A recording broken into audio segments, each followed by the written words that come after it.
शोकहारिणि प्रसन्नवक्त्रपङ्कजे निकुञ्जभूविलासिनि व्रजेन्द्रभानुनन्दिनि व्रजेन्द्रसूनुसङ्गते कदा करिष्यसि मां कृपाकटाक्षभाजनम्। अशोकवृक्षवल्लरी वितानमण्डपस्थिते प्रवालबालपल्लव प्रभारुणाङ्घ्रिकोमले वराभयस्फुरत्करे प्रभूतसम्पदालये कदा करिष्यसि मां कृपाकटाक्षभाजनम्। अनङ्गरङ्गमङ्गल प्रसङ्गभङ्गुरभ्रुवां सविभ्रमं ससम्भ्रमं दृगन्तबाणपातने निरन्तरं वशीकृत प्रतीतनन्दनन्दने कदा करिष्यसि मां कृपाकटाक्षभाजनम्। तडित्सुवर्णचम्पक प्रदीप्तगौरविग्रहे मुखप्रभापरास्तकोटिशारदेन्दुमण्डले विचित्रचित्रसञ्चरत् चकोरशावलोचने कदा करिष्यसि मां कृपाकटाक्षभाजनम्। मदोन्मदातियौवने प्रमोदमानमण्डिते प्रियानुरागरञ्जिते कलाविलासपण्डिते अनन्यधन्यकुञ्जराज्यकामकेलिकोविदे कदा करिष्यसि मां कृपाकटाक्षभाजनम्।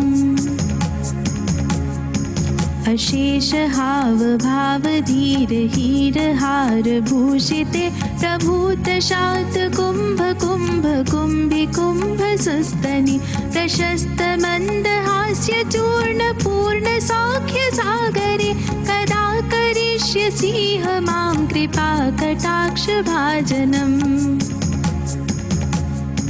मृणालवालवल्लरी तरङ्गरङ्गदोर्लते लताग्रलास्यलोलनीललोचनावलोकने ललल्लुलन्मिलन्मनोज्ञमुग्धमोहनाश्रये कदा करिष्यसि मां कृपाकटाक्षभाजनम्।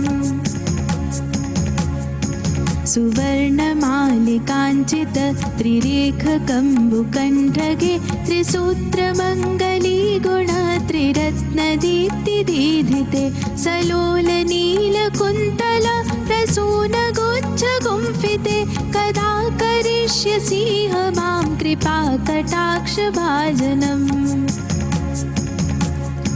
नितम्बबिम्बलम्बमानपुष्पमेखलागुणे प्रशस्तरत्नकिङ्किणी कलापमध्यमञ्जुले करीन्द्रशुण्डदण्डिका वरोहसौभगोरुके कदा करिष्यसि मां कृपाकटाक्षभाजनम्। अनेकमन्त्रनादमञ्जुनूपुरारवस्खलत् समाजराजहंसवंशनिक्वणातिगौरवे विलोलहेमवल्लरी विडम्बिचारुचङ्क्रमे कदा करिष्यसि मां कृपाकटाक्षभाजनम्। अनन्तकोटिविष्णुलोकनम्रपद्मजार्चिते हिमाद्रिजापुलोमजा विरञ्चिजावरप्रदे अपारसिद्धिरिद्धिदिग्धसत्पदाङ्गुलीनखे कदा करिष्यसि मां कृपाकटाक्षभाजनम्। मखेश्वरी गृहेश्वरी स्वदेश्वरी सुरेश्वरी त्रिवेदभारतीश्वरी प्रमाणशासनेश्वरी रमेश्वरी क्षमेश्वरी प्रमोदकाननेश्वरी व्रजेश्वरी व्रजाधिपे श्रीराधिके नमोऽस्तुते। इतीदमद्भुतं स्तवं निशम्य भानुनन्दिनी करोतु सन्ततं जनं कृपाकटाक्षभाजनम्। कृपाकटाक्षभाजनं भवेत् तदैव सञ्चित त्रिरूपकर्मनाशनं लभेत् तदा व्रजेन्द्रसूनुमण्डलप्रवेशनम्। जय जय श्री राधे, जय जय श्री राधे, जय जय श्री राधे। नमः ॐ विष्णुपदाय कृष्णपृष्ठाय भूतले श्रीमते भक्ति वेदांत स्वामिन् इति नामिने। नमस्ते सरस्वती देवे गौरवाणी प्रचारिणे निर्विशेष शून्यवादी पाश्चात्य देशतारिणे। जय श्री कृष्ण चैतन्य प्रभु नित्यानंदा श्री अद्वैत गदाधर शिवासादि गौर भक्त वृंद। जय श्री कृष्ण चैतन्य प्रभु नित्यानंदा श्री अद्वैत गदाधर शिवासादि गौर भक्त वृंद। हरे कृष्ण कृष्ण कृष्ण हरे हरे, हरे राम राम राम हरे हरे। हरे कृष्ण कृष्ण कृष्ण हरे हरे, हरे राम राम राम हरे हरे। हरे कृष्ण कृष्ण कृष्ण हरे हरे, हरे राम राम राम हरे हरे। गोविंद जय जय, गोपाल जय जय, राधा रमण हरि गोविंद जय जय। हरे कृष्ण कृष्ण कृष्ण हरे हरे, हरे राम राम राम हरे हरे। हरे कृष्ण महामंत्र की जय, युग धर्म हरि नाम संकीर्तन की जय, समावेत भक्त वृंद की जय, शिल प्रभुपाद की जय, गुरुदेव महाराज की जय, श्रीमद् भागवतम की जय।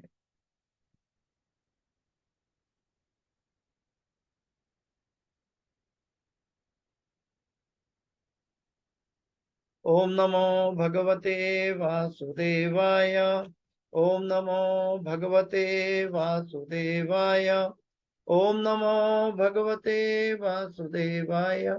नारायणं नमस्कृत्यं नरं चैव नरोत्तमं देवीं सरस्वतीं व्यासं ततो जयमुदीरयेत्। नष्टप्रायेषु अभद्रेषु नित्यं भागवत सेवया भगवते उत्तम श्लोके भक्तिर्भवति नैष्टकी। ओम अज्ञानतिमिरान्धस्य ज्ञानाञ्जनशलाकया चक्षुरुन्मिलितं येन तस्मै श्रीगुरुवे नमः। श्री चैतन्य मनोभीष्टं स्थापितं येन भूतले स्वयं रूप गदा मह्यं ददाति स्वपदान्तिकं। वन्दे अहं श्रीगुरु श्रीयुतापदकमलं श्रीगुरु वैष्णवांश्च श्रीरूपं साग्रजातं सहगणा रघुनाथान्वितं तं सजीवं साद्वैतं सावधूतं परिजन सहितं कृष्ण चैतन्य देवं श्री राधा कृष्ण पादां सहगणा ललिता श्री विशाखान्वितांश्च। हे कृष्ण करुणा सिंधो दीनबंधो जगतपते गोपेश गोपिका कांत राधा कांत नमोस्तुते। तप्त कांचन गौरांगी राधे वृंदावनेश्वरी वृषभानुसुते देवी प्रणमामि हरिप्रिय।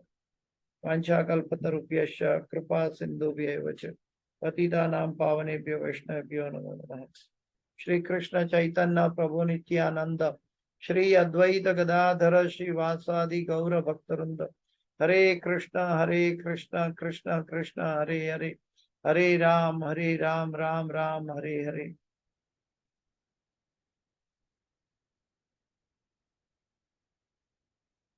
तो आज हम श्रीमद् भागवत के पहला स्कंद का दूसरा अध्याय का 11वां श्लोक पे चर्चा करने जा रहे हैं, 1 to 11।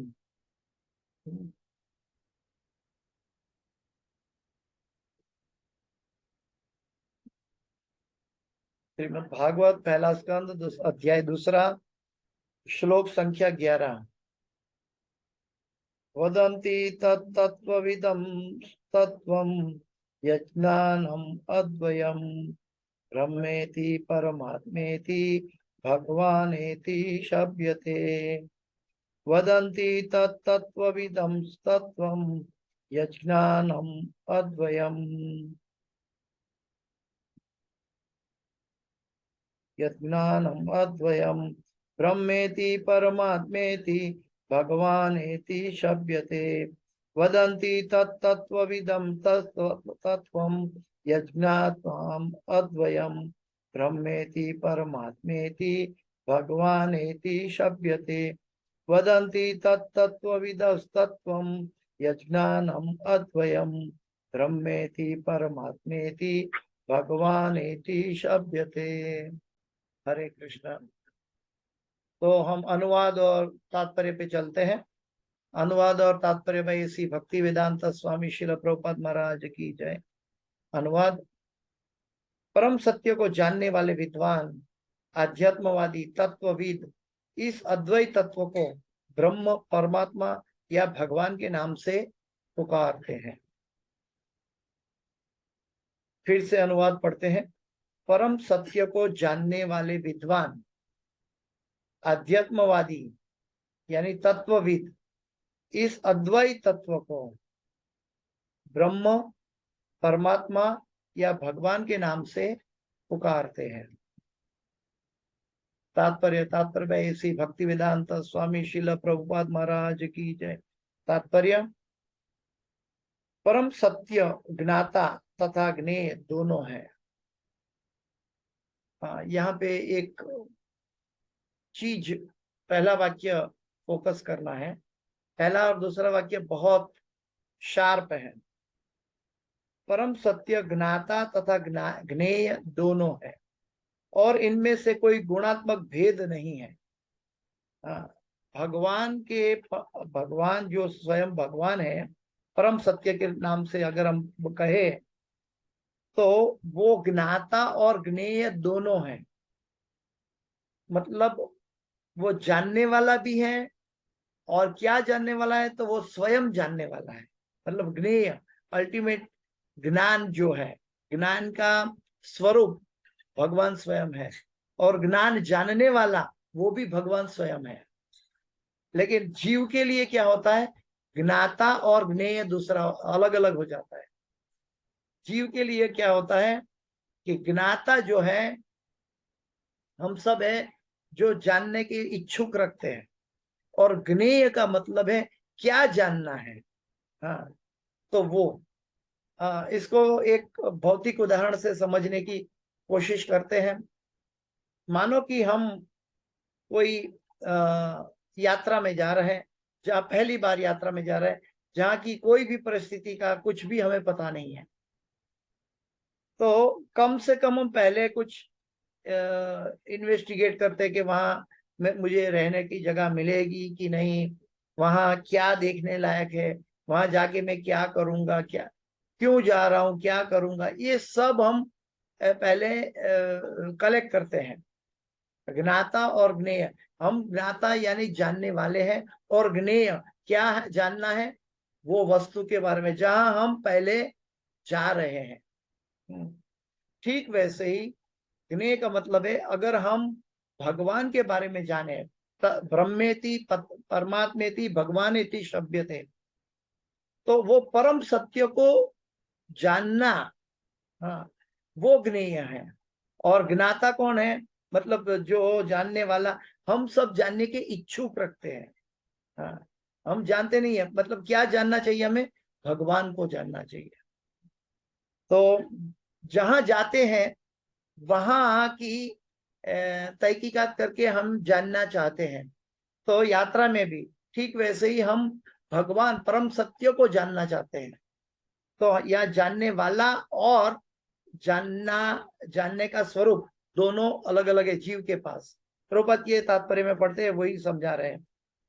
परम सत्य ज्ञाता तथा ज्ञेय दोनों हैं और इनमें से कोई गुणात्मक भेद नहीं है, गुणात्मक भेद नहीं है। अतः ब्रह्म, परमात्मा तथा भगवान गुणात्मक रूप से एक ही है। ब्रह्म, परमात्मा और भगवान, हाँ, लेकिन भगवान पूर्ण साक्षात्कार है। ब्रह्म पार्शियल है, आंशिक है, वो प्राथमिक है, और परमात्मा भी आंशिक है, लेकिन भगवान का जो साक्षात्कार है वो पूर्ण साक्षात्कार है। जो भगवान को जानता है वो ब्रह्म को भी जानेगा, परमात्मा को भी जानेगा। लेकिन अगर कोई ब्रह्म को जानने की कोशिश करता है तो हो सकता है वो परमात्मा या भगवान को न जानता हो। कोई परमात्मा को जानने की कोशिश करता है तो हो सकता है वो भगवान को न जानता हो। लेकिन जब भगवान को जानता है तब वो ब्रह्म को भी जानता है, परमात्मा को भी जानता है। अतः ब्रह्म, परमात्मा तथा भगवान गुणात्मक रूप से एक ही है। इसी को उपनिषदों के जिज्ञासु निर्विशेष ब्रह्म के रूप में, हिरण्यगर्भ या योगीजन अंतर्यामी परमात्मा के रूप में तथा भक्तगण भगवान के रूप में अनुभव करते हैं। तो अलग अलग पहलू बता है कि जो निर्विशेषवादी ब्रह्म की खोज में लगे हुए हैं, जिज्ञासु है, वो हिरण्यगर्भ या योगीजन अंतर्यामी परमात्मा के रूप में जाते हैं और भक्तजन भगवान के रूप में जानते हैं। दूसरे शब्दों में भगवान अर्थात परमेश्वर का स्वरूप परम सत्य का अंतिम शब्द है। प्रभुपाद जी ने यही कहा। देखिए, दूसरे शब्दों में प्रभुपाद जी समझा रहे हैं कि भगवान अर्थात परमेश्वर का स्वरूप परम सत्य का अंतिम शब्द है। ब्रह्म को अंतिम शब्द नहीं कहा, परमात्मा को अंतिम शब्द नहीं कहा, लेकिन भगवान को अंतिम शब्द कहा। परमात्मा भगवान का आंशिक स्वरूप है और निर्विशेष ब्रह्म भगवान का वैसा ही तेज है। हाँ, जैसे कि सूर्य की किरणें सूर्यदेव के लिए हैं। कभी कभी उपयुक्त दोनों विचारधाराओं के अल्पज्ञ जिज्ञासु अपनी अपनी अनुभूति के पक्ष में तर्क करते हैं, किंतु जो लोग परम सत्य को के वास्तविक दृष्टा है, किंतु जो लोग परम सत्य के वास्तविक दृष्टा है, वे अच्छी प्रकार जानते हैं कि एक ही परम सत्य के ये तीन लक्षण भिन्न भिन्न दृष्टिकोणों से भिन्न भिन्न दिखते हैं।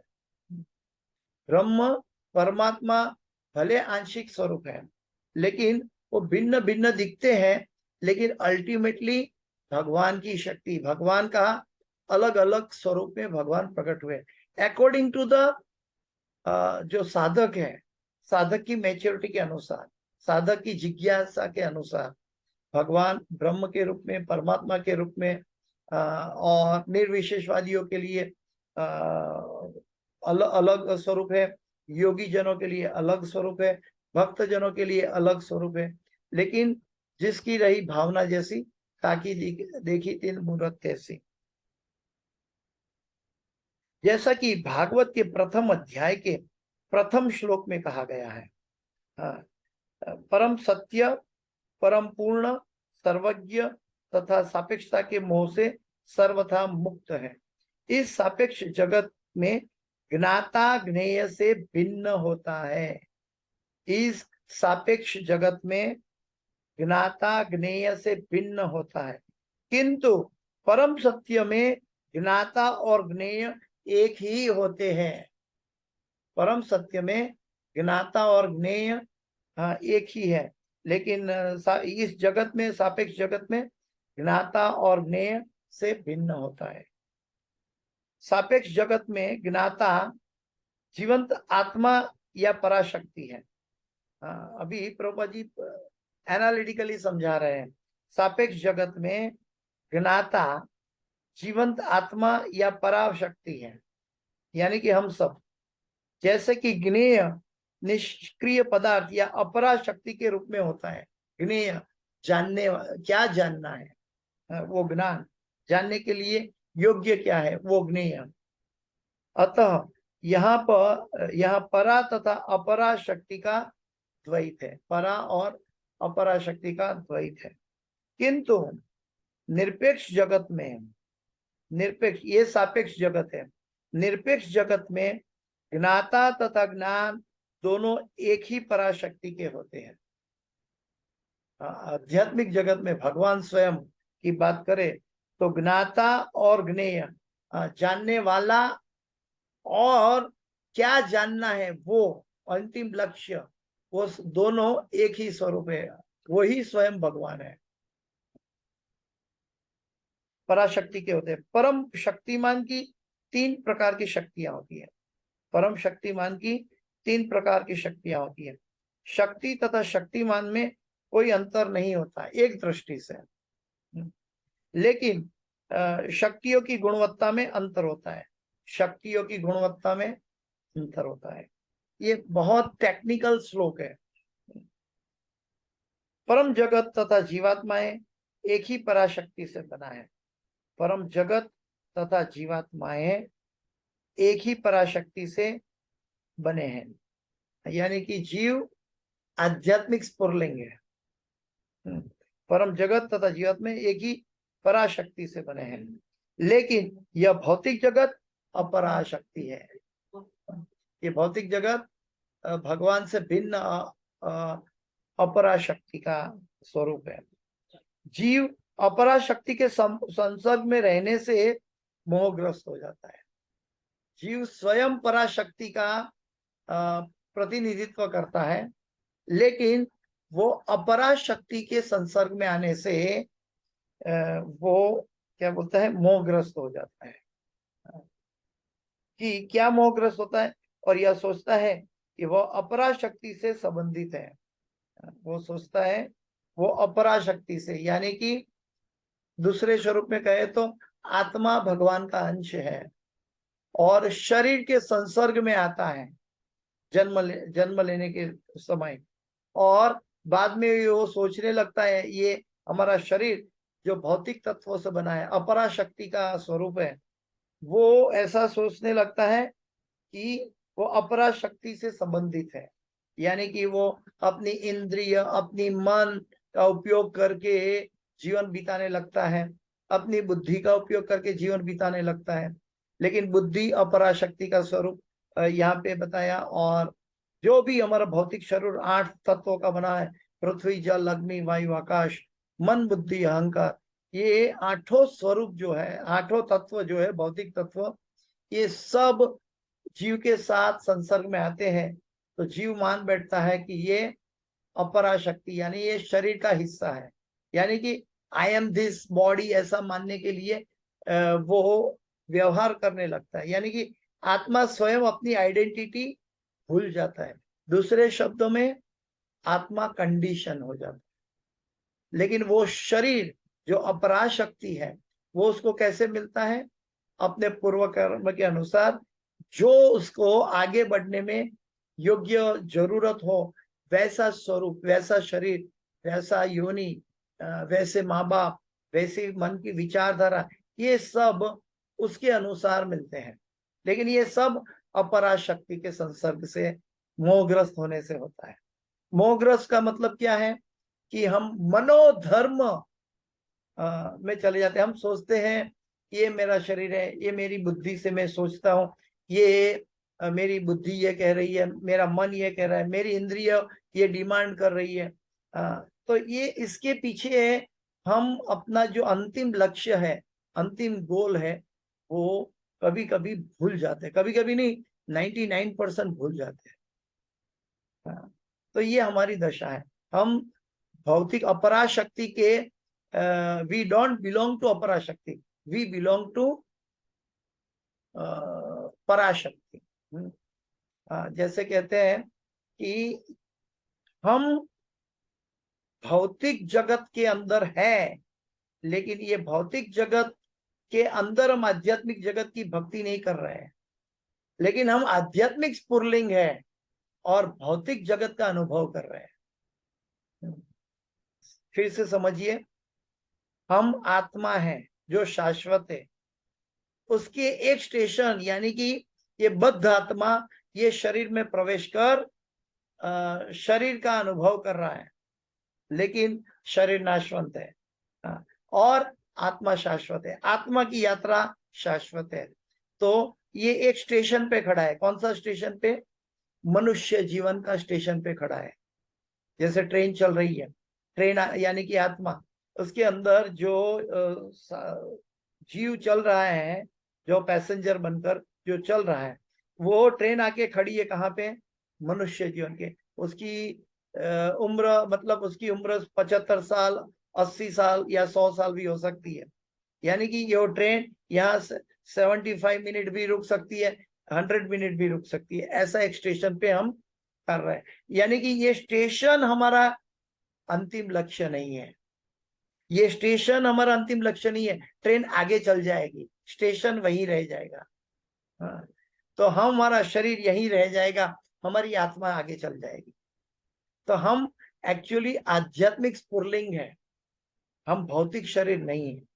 लेकिन भौतिक शरीर का अनुभव करके हम अपनी यात्रा, जो जीवन का लक्ष्य है, वो खो बैठते हैं, मोहग्रस्त हो जाते हैं। क्यों? क्योंकि भौतिक प्रकृति के संसर्ग में आने से मोहग्रस्त हो जाते हैं। प्रभुपाद जी बताते हैं, और यह सोचता है कि वह अपरा शक्ति से संबंधित है। अतः भौतिक जगत में सापेक्षता का भाव है। सापेक्षता का भाव है यानी कि ज्ञाता और ज्ञेय दो चीज अलग अलग है। शरीर और आत्मा दो चीज अलग अलग है। आध्यात्मिक जगत में शरीर और आत्मा एक ही है। भगवान का शरीर और भगवान की आत्मा एक ही है। दूसरे शब्दों में कहे तो, जो मान लो कि हम कोई एक्स पदार्थ से, हमारी आत्मा एक्स पदार्थ की है, यानी कि हमारा शरीर वाई पदार्थ से बना हुआ है, तो एक्स और वाई अलग अलग है। हाँ, लेकिन भगवान का स्वरूप में क्या है? भगवान का शरीर और भगवान का आत्मा दोनों एक्स स्वरूप है, वहां वाई स्वरूप नहीं है। हाँ, इस तरह भगवान हमसे पृथक होते हैं, परम होते हैं, सुप्रीमसी होती है भगवान की। क्यों? इसमें फर्क क्या है? क्योंकि शरीर परिवर्तनशील होता है, वो समय के अनुसार अपनी आयु गंवाता है, अपना स्वरूप गंवाता है, अपनी भ्रामक अवस्था में रहता है। हाँ, लेकिन भगवान परम सत्य है, शाश्वत है, वो शरीर बदलते नहीं है, तो उनको सभी कुछ ज्ञात रहता है। तो ज्ञाता और ज्ञेय दोनों भगवान के अंदर है। लेकिन हमारे अंदर जब तक हम आत्मा केंद्रित नहीं बनते हैं, तब तक हमारा ज्ञाता और ज्ञेय अलग अलग रहता है। क्या बोलते हैं कि मोहग्रस्त अवस्था में हम ज्ञाता और ज्ञेय एक ही ऐसा मान के मैं शरीर हूं करके चलते हैं। इवन ज्यादातर हम, हमारे जैसे साधक, हम जानते हैं कि आत्मा शरीर से विलग है, आत्मा अलग है, शरीर अलग है, हम जानते हैं अच्छी तरह, प्रिलिमिनरी डेफिनेशन से। लेकिन दूसरी मिनट में बिहेव करते हैं कि मैं ये शरीर हूं। हाँ, कैसे कैसे बिहेव करते हैं? ये मेरा है, हाँ, मैंने देखा है, हाँ, मैंने सुना है, मैंने देखा अन्याय किया है, वो प्रभु जी झूठ बोल रहे हैं, मैं ये समझ रहा हूं, वो ये समझ रहे। ये समझने की बात कहाँ से आई? ये तो मन और बुद्धि का विषय है, समझना नहीं समझना। लेकिन हम आत्मा है। अभी दूसरे शब्दों में देखें तो आत्मा कभी भी स्वयं कुछ नहीं कर पाती। आत्मा के अंदर शक्तियां हैं, भगवान की अलौकिक शक्ति है, भगवान की पराशक्ति है, लेकिन स्वयं आत्मा कुछ नहीं करता। जब भगवान अनुमति देते हैं परमात्मा के रूप में, तब वो आत्मा कार्य करता हुआ दिखाई देता है, यानी कि शरीर कार्य करता हुआ दिखाई देता है, लेकिन फिर भी आत्मा कुछ नहीं करता। इसीलिए ये सुख दुख जो है, हम कहते हैं मन के विषय है, मन भौतिक है। हाँ, लेकिन आत्मा को उससे कोई लेना देना नहीं है। आत्मा को न ठंडी लगती है, न एसी चाहिए, न गर्मी चाहिए। आत्मा तो आनंदमय अभ्यासात है, वो परमानंद की खोज में है, वो आत्मा का स्वरूप है। और वो आत्मा जो मनुष्य जीवन में जो पशु जीवन से 84 लाख योनि से, भोग योनि से हम मनुष्य जीवन प्राप्त किया, तो मनुष्य जीवन का लक्ष्य जो है वो अल्टीमेट 3 अवस्था में अनुभव किए जाते हैं। ब्रह्मेति, परमात्मेति, भगवान इति शब्यते। परमात्मा के रूप में, ब्रह्म के रूप में, कई बार कहते हैं अहम ब्रह्मास्मि, लेकिन वहां भी हम भूल कर बैठते हैं। अहम ब्रह्मास्मि यानी कि मैं ब्रह्म हूं नहीं, अहम ब्रह्म अस्मि, मैं ब्रह्म का अंश हूं। तो ये हम ब्रह्मास्मि है। फिर परमात्मा योगी जन जो ध्यान में बैठ के, या निर्विशेषवादी जन जो ध्यान में बैठ के भगवान को पाना चाहते हैं, भगवान की निर्विकार स्वरूप को भजते हैं, यानी कि भगवान के स्वरूप को, वो साकार स्वरूप को वो स्वीकारते नहीं, या तो अपनी मिथ्या अहंकार से आध्यात्मिक उन्नति करना चाहते हैं, इसलिए भगवान अपना स्वरूप उनको नहीं दिखाते, अदृश्य रहते हैं। तो वो भगवान को परमात्मा के रूप में मतलब वो योगी जन भगवान को परमात्मा के रूप में भजते हैं। अभी परमात्मा के रूप में भजना और भगवान के रूप में भजना, उसके अंदर अंतर क्या है? परमात्मा तो हम हमारे साथ है, अनादिकाल से हमारे साथ है और हमारे साथ ही चलेगा। ये हमारा अल्टीमेट मित्र है, कल्याणकारी मित्र है। लेकिन फिर भी भक्तगण परमात्मा से ज्यादा भगवान के प्रति जागृत रहता है, भगवान की प्रसन्नता के लिए जागृत रहता है, भगवान की इंद्रियों को प्रसन्न करने के लिए जागृत रहते हैं। लेकिन योगी जन परमात्मा को देखने के लिए मेहनत करते हैं या अपनी तपस्या करते हैं, साधक बनते हैं। तो परमात्मा को देखने का मतलब और भगवान को देखने का मतलब अलग अलग है। भगवान को प्रसन्न करना है, और हम कभी भी परमात्मा की सेवा नहीं कर सकते। हम भगवान की सेवा कर सकते हैं, परमात्मा की सेवा कैसे करेंगे? हाँ, परमात्मा की सेवा का अनुभव का फल क्या है कि जो अगर हमारा हृदय शुद्ध है तो हम परमात्मा के आज्ञा के अनुसार हमारा जीवन प्रदर्शित कर सकते हैं। लेकिन वो उपद्रष्टा अनुमंता च भर्ता भोक्ता महेश्वर, तो परमात्मा के रूप में वो उपद्रष्टा है और अनुमंता है, लेकिन वहां सेवा उपलब्ध नहीं होती। लेकिन भगवान के स्वरूप में भक्तजन भगवान की सेवा करते हैं। अभी सेवा क्यों करना चाहिए? क्यों परमात्मा के अंदर सेवा नहीं है और भगवान के अंदर सेवा है? तो इसको बहुत पारदर्शक माध्यम है कि भगवान से जीव का नाता जो है आनंदमय अभ्यासात है, और वो भगवान से प्रेम के संबंध से जुड़ सकता है, तो वो प्रेम सेवा में उत्पन्न होता है। इसलिए परमात्मा का जो दर्शन होता है वो क्षणिक होता है, लेकिन भक्तगण भगवान से जो अनुभव करते हैं, सेवा करते हैं, इवन अर्च विग्रह की सेवा करते हैं, हाँ, जो साक्षात भगवान है, तो भी वो सेवा के अंदर धीरे धीरे धीरे धीरे धीरे भगवान के प्रति प्रेम उत्पन्न होता है। एक्चुअली ये जो हम अर्च विग्रह की सेवा करते हैं, ये हमारा भगवान से नाता जोड़ना और भगवान से प्रेम बढ़ाने का माध्यम है। तो वो सेवा के साथ प्रेम बढ़ेगा। प्रेम का जन्म सेवा से होता है, आध्यात्मिक सेवा, भगवान की सेवा। और ऋषिकेश सेवनम भक्ति रुच्यते, हमारी इंद्रिय से भगवान की इंद्रियों को सेवा में लगाना है। भगवान की इंद्रिय यानी कि भगवान की इच्छा के अनुसार हमें चलना है। दूसरे शब्दों में भगवान की आज्ञा के अनुसार चलना है। तीसरे शब्दों में भगवान के उपदेशों के अनुसार हमें चलना है। और चौथे, इसको समझने के लिए शास्त्र के अनुसार हमें चलना है। साधु, गुरु और शास्त्र के अनुसार हमारा जीवन होना चाहिए। लेकिन हम चलते कैसे हैं? मन के द्वारा। मन क्या है? परिवर्तनशील है, भौतिक अपराशक्ति की पैदाश है। तो अपराशक्ति की पैदाश जब तक वो पराशक्ति की सेवा में ना जाए तब तक वो भटकेगी, तब तक उसको बुद्धि भी विचलित कर सकती है। कभी कभी भौतिक पदार्थ या इंद्रिय मनुष्याणाम सहस्रेषु, कई पदार्थ, कई विषय, वस्तु हमें क्या बोलते हैं कि विचलित कर सकती है। तो इसलिए हमारा कार्य है, हमारा ध्येय है आनंदमय अभ्यासात, जो आत्मा का स्वरूप है वो आनंदमय अभ्यासात अगर अनुभव करना है तो वो आनंद कहाँ से प्राप्त होगा?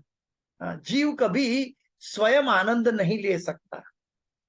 तो आप कितना भी करो इस संसार में, जो भी आनंद दिखाई देता है वो क्षणिक है, नाशवंत है। चाहे स्त्री पुरुष का संबंध हो, चाहे पिकनिक में जाओ, चाहे यात्रा में जाओ, चाहे कोई अज्ञानी दारू पीने वाला दारू पीता हो, लेकिन ये सभी जो आनंद भौतिक जगत के संसर्ग से आए वो सभी नाशवंत है, एक जगह इसका अंत हो जाता है। इसलिए आत्मा का जो स्वरूप है वो आनंदमय अभ्यास है, और ये नाशवंत है, तो वहां शाश्वत आनंद नहीं मिल सकता। आत्मा को शाश्वत आनंद भगवान के साथ जुड़ने से मिलेगा। भगवान को प्रसन्न करने का मतलब है भगवान की अपनी इंद्रियों से भगवान की इंद्रियों की सेवा करना। अभी इस सभी चीजों को कोई मैच्योर्ड व्यक्ति अगर समझना चाहे तो उसको अपनी वर्तमान परिस्थिति में भगवान की कृपा को देखना। हाँ, कभी कभी हम साधक के रूप में, कभी कभी हमारी मन की इच्छा नहीं पूरी होती, हम दुखी हो जाते हैं, अज्ञानी है हम, उस समय में हम अज्ञानी हैं। कभी कभी हम कोशिश करते हैं कि हम हमारी इच्छा पूरी करके रहें, तो हम कर्मी हैं, ज्ञानी हैं। लेकिन फिर भी अल्टीमेटली भगवान की इच्छा से होता है। जब भगवान की इच्छा से होता है तब जीव अगर अपनी इंद्रिय, अपनी इच्छा भगवान की इच्छा में मिला देता है तो सुख और शांति में रह सकता है। लेकिन अगर वो भगवान से पृथक अपनी इच्छा व्यक्त करता है तो उसको दुख का अनुभव होता है, और ये उसका मन और बुद्धि के द्वारा एक मिथ्या अहंकार का स्वरूप है। लेकिन जब वही मन ऋषिकेन ऋषिकेश सेवनम भक्ति उच्यते, अपनी इंद्रिय और मन से भगवान की इंद्रिय और भगवान के मन को संतुष्ट करना। अब कोई कहेगा कैसे ये होगा, हमें क्या मालूम भगवान की इच्छा क्या है, भगवान के संतुष्ट कैसे करेंगे? तो वो भगवान ने बताया है 12वें अध्याय गीता में, भक्ताष्टक 12:12 to 12:20, हाँ 12:12 to 12:19, जो भक्ताष्टक के 8 श्लोक, उसमें भगवान ने बहुत साफ साफ बताया है कि हम, मुझे क्या पसंद है, मुझे क्या प्रिय लगता है। तो भगवान कहते हैं, जैसे कि एक एग्जाम्पल लेते हैं, अद्वेष्टा सर्वभूतानां मैत्र करुण एव च निर्ममो निरहंकार सम दुख सुख क्षमी संतुष्ट सततम योगी यतात्मा दृढ़ निश्चय मयि अर्पित मनो बुद्धि यो मद भक्त समे प्रिय। तो भगवान को क्या प्रिय है भगवान ने गीता में बताया है। इसलिए साधुगण हमें हमारा जीवों का कल्याण के लिए बार बार पुकारते रहते हैं कि साधु गुरु और शास्त्र के आश्रय पे जीवन बिताओ।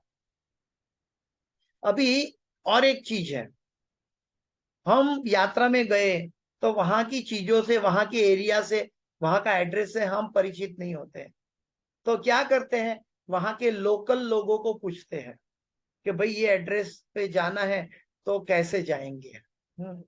तो वहां के एड्रेस को पूछते हैं। कोई कहेगा मैं किसी को पूछता नहीं, मैं तो गूगल मैप से चलता हूं। तो आप भी तो गूगल मैप को पूछ रहे हो।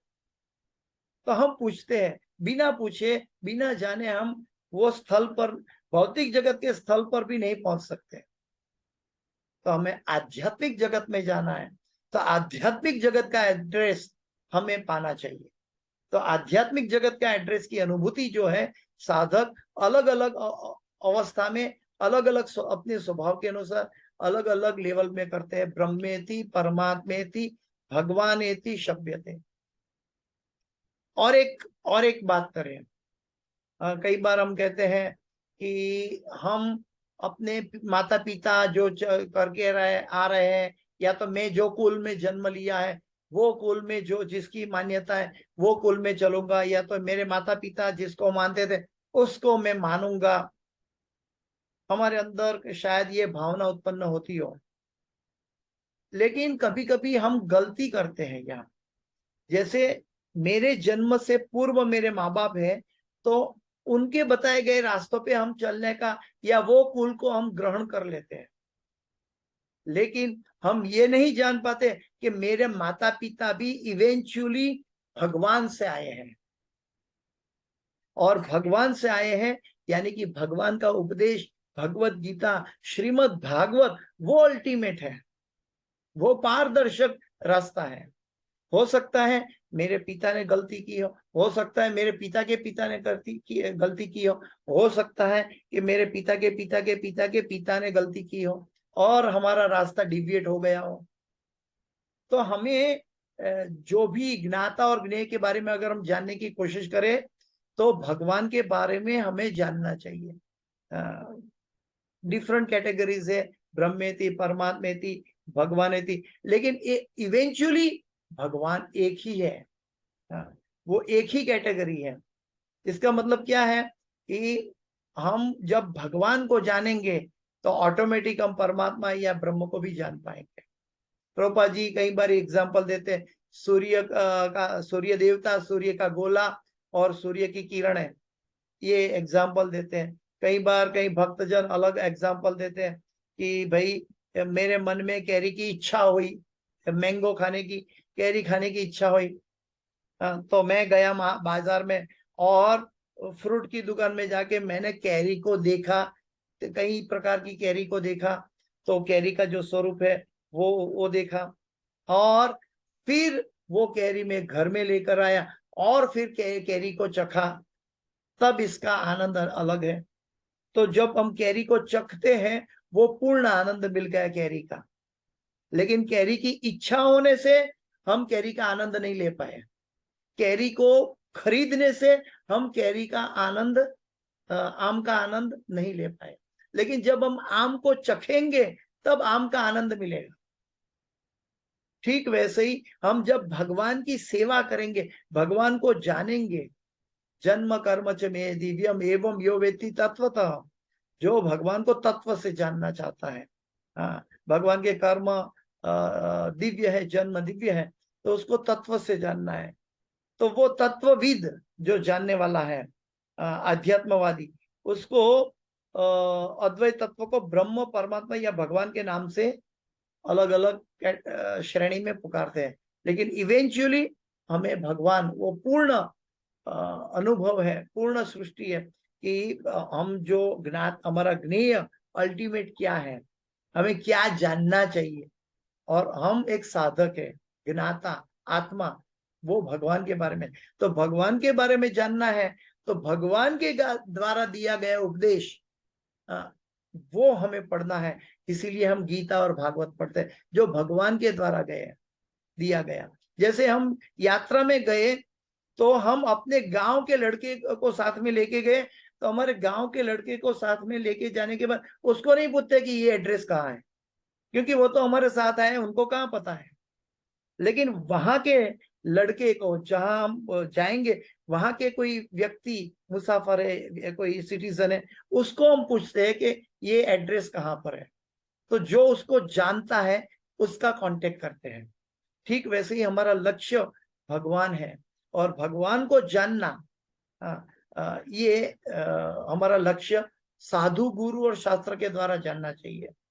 तो ये यहाँ पे इस श्लोक का तात्पर्य में ये प्रभुपाद जी भी समझाते हैं कि परम सत्य को जानने वाले विद्वान, अध्यात्मवादी, तत्वविद इस अद्वैत तत्व को ब्रह्म, परमात्मा या भगवान के नाम से पुकारते हैं, लेकिन इवेंचुअली भक्तगण भगवान के नाम से पुकारते हैं।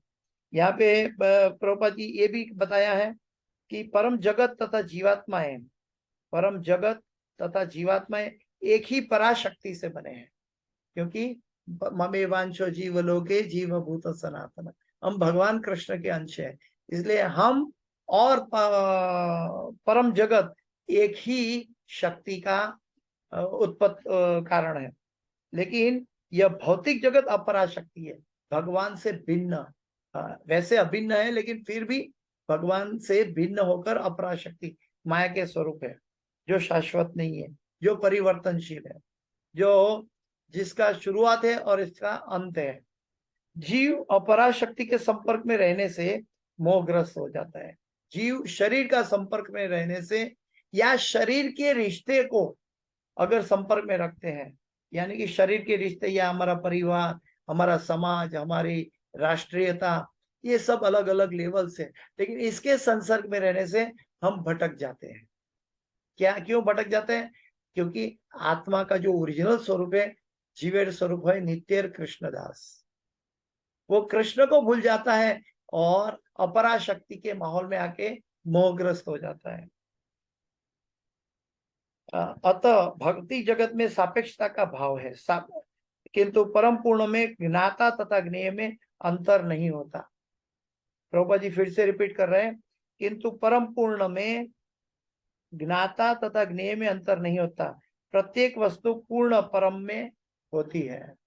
तो दूसरे शब्दों में ये टेक्निकल सोर्स है, स्रोत है कि अगर हम एक अध्यात्मवादी तत्वविद है तो हम कई कैटेगरी से गुजरते हैं भगवान को जानने के लिए, समझने के लिए, एकेडमिकली, साइंटिफिकली और अल्टीमेटली स्पिरिचुअली। अध्यात्मवाद से हम भगवान को समझने की कोशिश करते हैं और according to the maturity, according to हमारे लक्ष्य के अनुसार हम ब्रह्म को प्राप्त करके संतुष्ट नहीं हो पाते। परमात्मा की आवाज सुनते हैं, परमात्मा की सेवा नहीं कर पाते। परमात्मा की सेवा नहीं होगी तो प्रेम कहां से उत्पन्न होगा? तो कभी कभी हमारी इच्छा भगवान की इच्छा से अलग है, तब भगवान की इच्छा हम पूरी नहीं कर पाते और जबरदस्ती हमारी इच्छा पूरी करने जाते हैं। उसी को कहते हैं Lord it over on material nature, और उसी को कहते हैं कर्म बंधन का जन्म। हमारा कर्म से और ज्ञान से हम जबरदस्ती अपनी इच्छा पूरी करने की कोशिश करते हैं, भौतिक प्रकृति पर प्रभुत्व जमाने की कोशिश, इसको कहते हैं। तो हमें जागृत रहना चाहिए कि हर एक चीज भगवान के द्वारा दी गई है, निर्मित है। अगर हम एक पपेट की तरह इस शरीर में रहकर काम करेंगे, जीवन जिएंगे एक पपेट की तरह, क्योंकि भगवान ने हमें जो भी कार्य दिया है, जहाँ जो माँ बाप दिए है, जो पत्नी दी है, जो बच्चे दिए, जो भाई बहन दिए, तो उनको हमारा जो कर्तव्य है वो कर्तव्य भले पूरा करें, लेकिन हमारा कनेक्शन भगवान के साथ शाश्वत जुड़े रहे। तो भगवान के साथ जो हमारा शाश्वत कनेक्शन रहेगा तो हम क्या कहलाएगा इसको? युक्त वैराग्य। हम सभी समाज से, मित्रों से, अपनों से युक्त इस जगत में दिखाई देंगे, फिर भी वैराग्य है, क्योंकि आत्मा तो भगवान का खोज में है, आत्मा तो भगवान की सेवा में लगना चाहता है या तो लग चुका है। और जो भगवान की सेवा करता है, जिसको लक्ष्य भगवान है, जो भगवान की सेवा करता है, उसको फिर दुखी होने का कोई सवाल ही नहीं उठता। जैसे कि हम बस में गुजरते हैं, हमारा लक्ष्य कोई एक जगह पे जाना है और वहां की बस में हम बैठे हैं, तो हम एक तरह से भले जर्नी 4 घंटे की हो, 6 घंटे की हो, हम शांत से निश्चिंत होकर बैठते हैं कि ये जर्नी हमें हमारी डेस्टिनी तक पहुंचा देगी। ठीक वैसे ही अगर हम आध्यात्मिक जीवन का आध्यात्मिक बस में बैठकर हम भगवान को लक्ष्य मानेंगे और भगवान के पास जाने की हमारी यात्रा होगी, तो रास्ते में भले हम अध्यात्म यात्रा में हम बैठे, निश्चिंत होकर बैठे, रास्ते में कोई स्टेशन आएगा, पानी पिएंगे, कुछ नाश्ता करेंगे, यानी कि कोई परिवार से मिलेंगे, कोई किसी को पत्नी बनाएंगे, किसी को पति बनाएंगे, किसी को माँ बाप के स्वरूप में रहेंगे, लेकिन ये सब हमारी भौतिक यात्रा होगी। लेकिन हमारा लक्ष्य क्या है? वो बस में बैठकर हमारा परम गंतव्य को प्राप्त करना।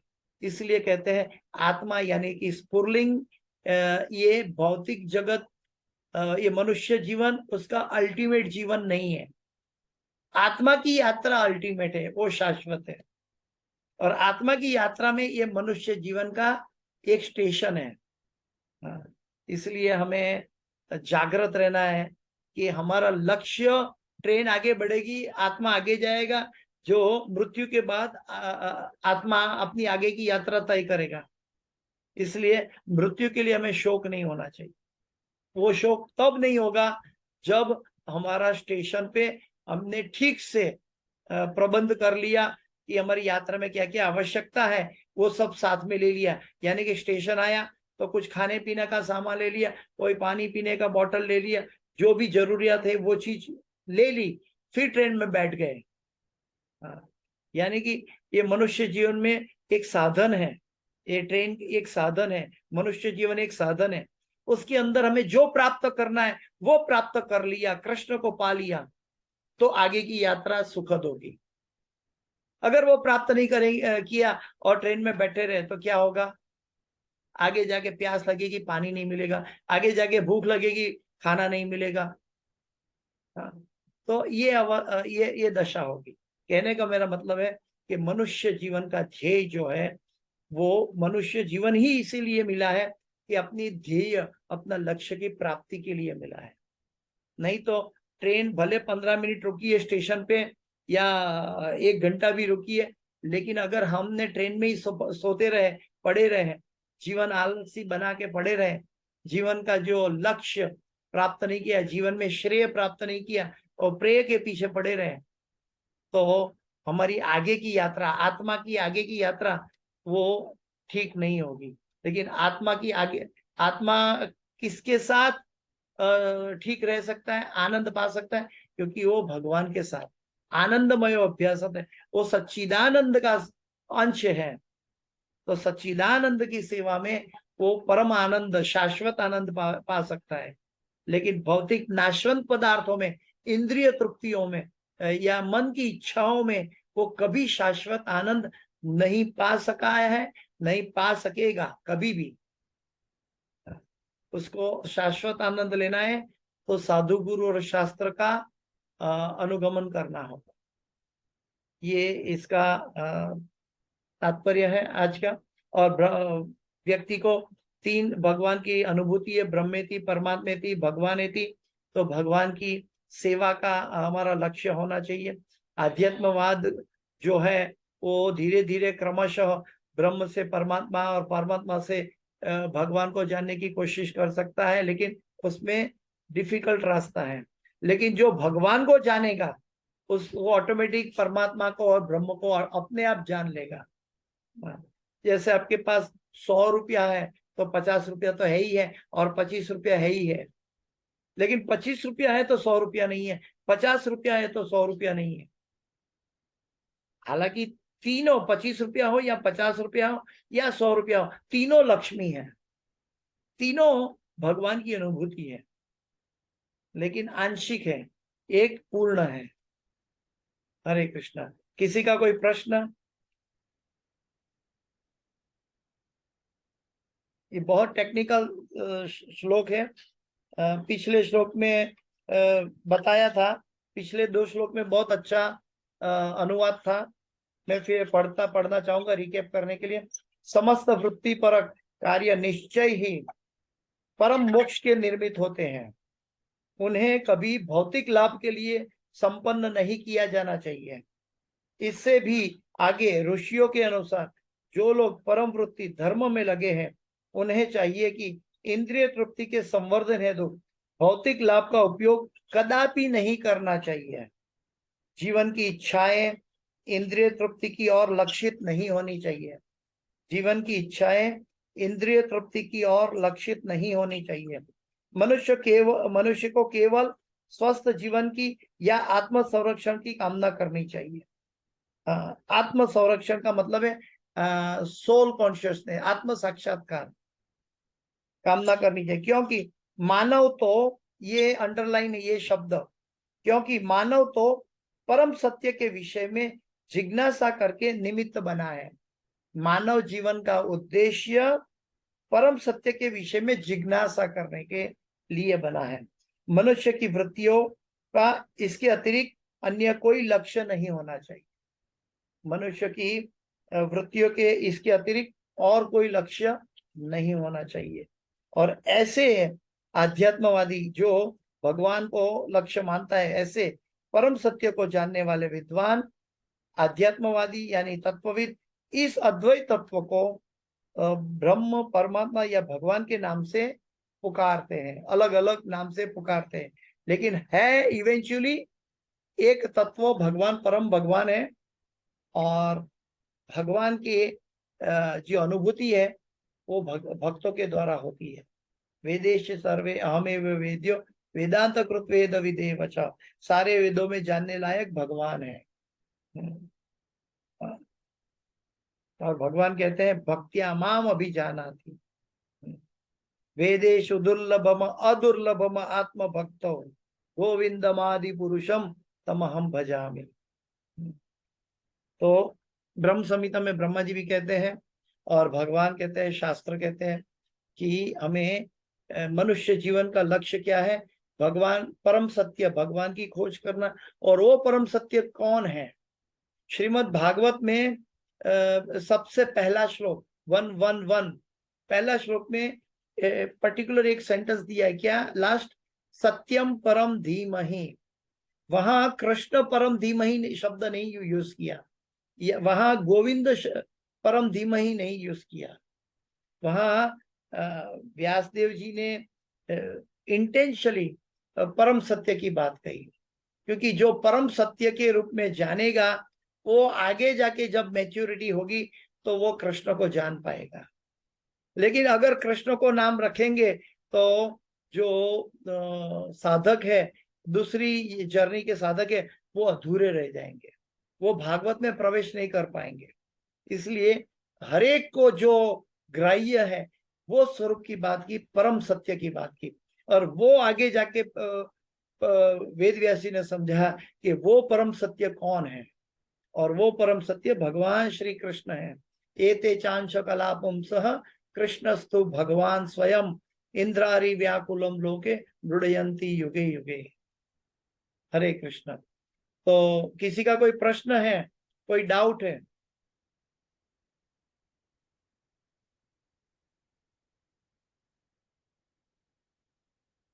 अगर प्रश्न नहीं है तो मैं अपना वाणी को विराम देता हूँ। ये क्लास की कोई भी सुकृति है, मेरे गुरु महाराज हिज होलीनेस जय पताका स्वामी आचार्यपाद गुरु महाराज को मैं समर्पित करता हूँ। और इस क्लास के अंदर कोई भी त्रुटि, क्षति या गलती है मेरी अपनी है, कृपया मुझे क्षमा करें।